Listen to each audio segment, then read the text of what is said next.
Hey everybody, welcome back to Life at Lakeside Unedited. This is a bonus episode this week. I was not expecting to get a second one in just because this is usually the craziest, busiest week of the year.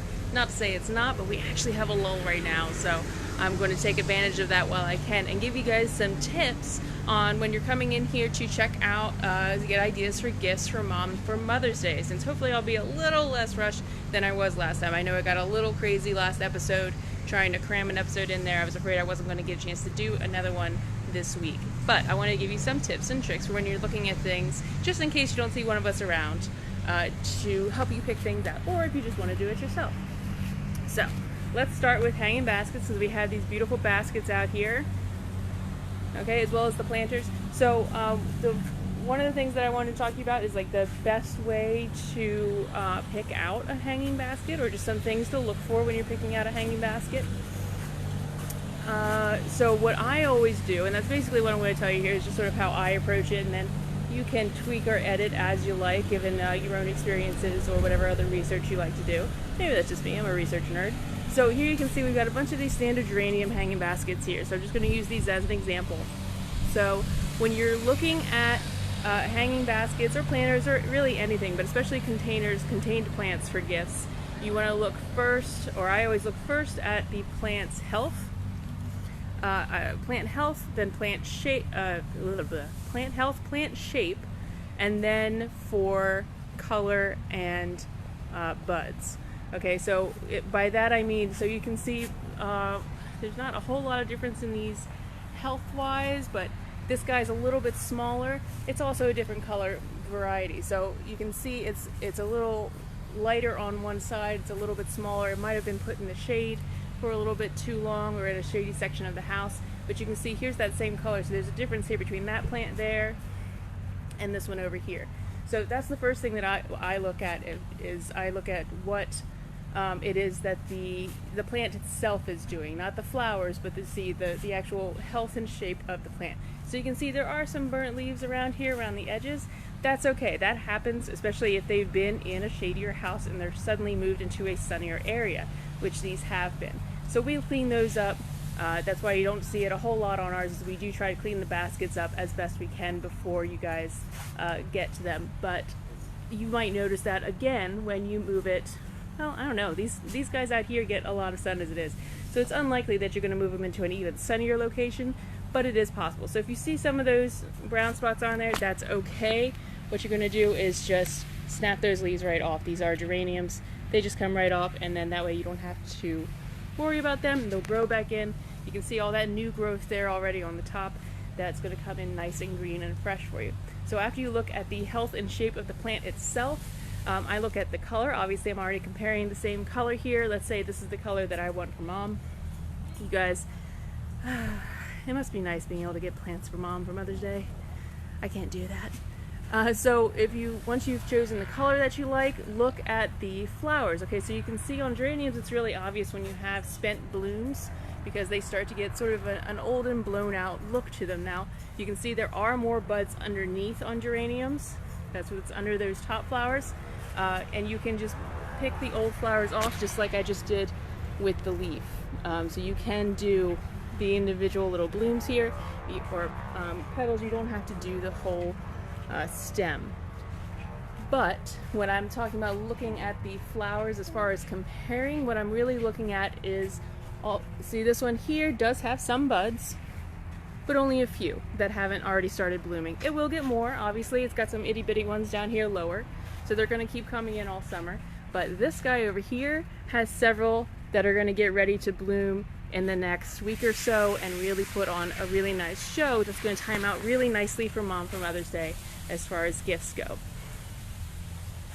So that's what I would look at when picking out a basket. Specifically, that was an example of a geranium basket. There are obviously going to be variations depending on what plant exactly it is that you're looking at. But by and large, those are the things to check for. You want to look at the health and shape of the plant. Then you want to look at the color that you want. Compare your colors. Once you've selected that, then also look at the bloom rate, I guess. The blooms and flowers, and see if it's going to time out how you want, or if it's already bloomed out.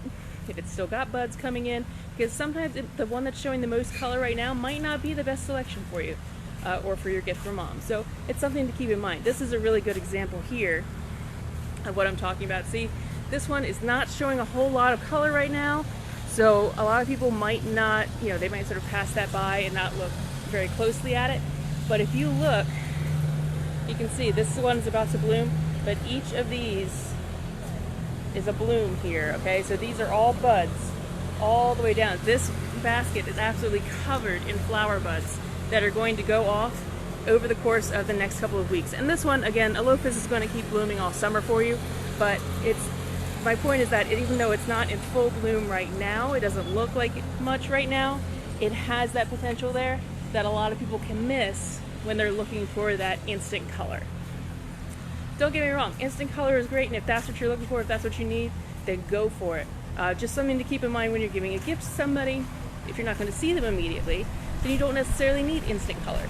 You might want something that's going to put on a better show in a few days than what it's showing now. The same sort of thing goes for planters. Let's turn that around. So you can see our planters here. So again, you want to look for the health and shape, and then color and blooms, because we have, in these guys out here, we have several of the same combination of colors, so you can do that comparison shopping when you're out here in these.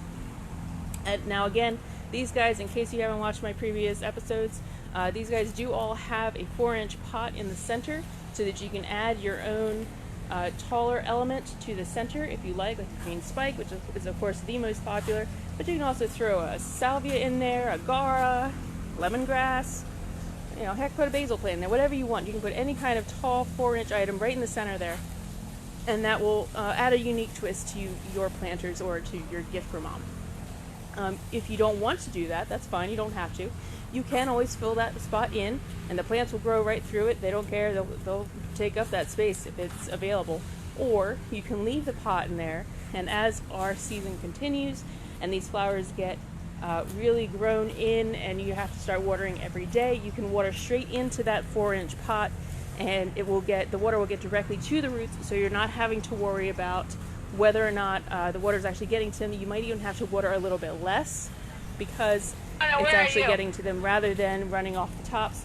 And definitely something to consider when sorry, I got something on with the radio. Definitely something to consider when you're looking at pots of petunias, because if we do manage to get any more of those cooler days, you don't want that water on the petunia flowers because it can melt them. Alrighty, let's see what else. Now, of course, just very broadly, generally speaking, anytime you're looking for a gift for somebody, you want to sort of take into consideration if you know where they might put it, what kind of light they're looking at. If they, do they have a yard that's nothing but shade, then you probably don't want to get them something that takes a lot of sun. We do have things that can take both. We have items that just take shade. We have items that just take sun. So if you know what they have or where they might put something, all the better. It's going to make your choices a lot easier. Okay, I'm running out of time, but I want to show you a couple of these other things that we've got. Of course, we do have these succulent mixed pots. There are a couple different containers. This is my favorite one. That's just a broken terracotta pot that's been planted in. So again, there's a great option for a gift for someone, especially if you don't know what kind of light or considerations they have, because they're super easy and they can be indoor or outside. Well, outside in the summer at least. We also have these containers, these mixed planters, smaller ones, and the decorative planters that are already planted up for you. You can see they're noticeably smaller than the other guys that I already showed you out front, but they are also their own unique combinations here. Okay, and I definitely need to return that voicemail, I think. So I should probably am blowing up. Well, the overheating season has officially begun, but that's okay. Like I said, somebody's blowing up my phone, so apparently I need to get out of here, and I've got some calls on the walkie, so I gotta go. But I wanted to give you those tips. I know it's really just the one thing, but I also wanted to give you a little glimpse there of some of the other specialty mixes that we have. And don't forget your succulents as a gift option, because they're fantastic. And of course, we have gift certificates. So if you have any questions, comments, thoughts, concerns, yada yada yada, give us a shout out. You know how to get a hold of us, or definitely just stop by. Our hours right now are Monday through Saturday, 8 to 5, Sundays, 12 to 4, including the Sunday. Yes, even the mothers will be out here working on Mother's Day, so come by and say hi. In the meantime, get out and get planting.